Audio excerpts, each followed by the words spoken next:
Have you ever stopped to think about why you laugh? I mean, it's this totally universal, almost involuntary thing we all do. But what's actually going on when something just strikes you as funny? Well, today we're going to try and figure that out. We are going to deconstruct the secret science of what makes something funny. You know, in a lot of ways, laughter really is a language we all share. Just think about it for a second. You can send this crying laughing emoji, or just type LOL, to pretty much anyone on the entire planet. And they get it. They know exactly what you mean. It's like an instant, unspoken connection. But that makes you wonder, right? If laughter is so universal, does that mean jokes are too? Is there some kind of formula, a set of rules that governs what makes something funny? Well, that's exactly what we're going to try and break down here. And where we're getting our answers might actually surprise you. We're not digging through some famous comedian's notebook or a dense philosophy text. Nope. All of our clues are coming from an English language textbook designed for high school students. It turns out that to really learn a language, you have to learn its sense of humor too. So let's start with our first section, what makes us laugh? Before we get into all the complicated stuff, we need to agree on a basic definition. What are we even talking about when we say the word joke? And here it is, straight from our textbook source. A joke is simply something said or done to cause laughter. Super simple, right? It's pretty broad, sure, but that's our starting line. It's an action that's meant to get a very specific reaction.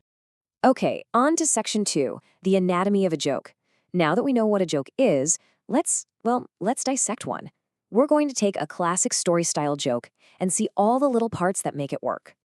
So here's our test subject. You've got a grasshopper, a snail, and a centipede. They all agree, hey, let's go get some pizza. Sounds good. But then an hour goes by, and they haven't even left the front door yet. As you can imagine, the snail and the grasshopper are starting to get a little annoyed. And this little story actually reveals the fundamental blueprint for so many jokes. First, you get the setup. 3 buddies going for pizza. This creates a normal little picture in your head, an expectation. Then you get the delay, that 1 hour wait. That builds up anticipation. You start to wonder, what's the holdup? And all of that is just paving the way for the punchline, which is designed to completely flip that expectation on its head. So they go looking for the centipede, and they find him right there at the front door, still putting on his shoes. And you immediately get this ridiculous picture in your head, right? This poor little guy with 100 feet just trying to lace up 100 tiny shoes. And that right there is the magic trick. That's the core mechanic of so many jokes. The payoff, the laugh, it's all in that moment of surprise. You were expecting a normal reason for the delay, but what you got was this totally absurd, silly image. That sudden twist is what makes you laugh. All right, section 3, the secret of puns. Let's look at a different kind of joke now. This one doesn't rely so much on a story, but on being clever with the words themselves. We're talking about puns. Okay, here's the setup for our next one. You have a family of mice, and they're running for their lives from a cat. They run into a corner. It's looking really bad for them. There's no way out. So what do you think they do? I mean, how on earth is a little mouse supposed to escape from a cat when it's cornered? Well, just as the cat is about to pounce, the father mouse whips around, looks right at the cat, and barks, "Ruff, ruff." The cat is totally shocked, gets scared, and runs away. The father mouse then turns to his son and says, "You see, son, it pays to be bilingual." So the whole joke, every bit of it, hinges on a double meaning of that one word, bilingual. We automatically think of it as speaking, English and French. But the joke plays with that definition, creating a surprise by suggesting that mouse and dog are just 2 different languages. And this kind of wordplay can be visual too, like that old joke, why was the number 0 jealous of the number 8? Because the 8 was wearing a designer belt. See, that joke only works because of what you see in your mind's eye. The mouse joke, though, that's all about the language. And that's a really key insight from our textbook. The rules and the words of a language aren't just for communicating. They can be a playground for humor. All those little ambiguities and double meanings, that's where the comedy can hide. Now for section 4, why jokes get lost. Okay, so if jokes depend so much on the structure of a story or the specific words of a language, what happens when the people listening don't share that language or that context?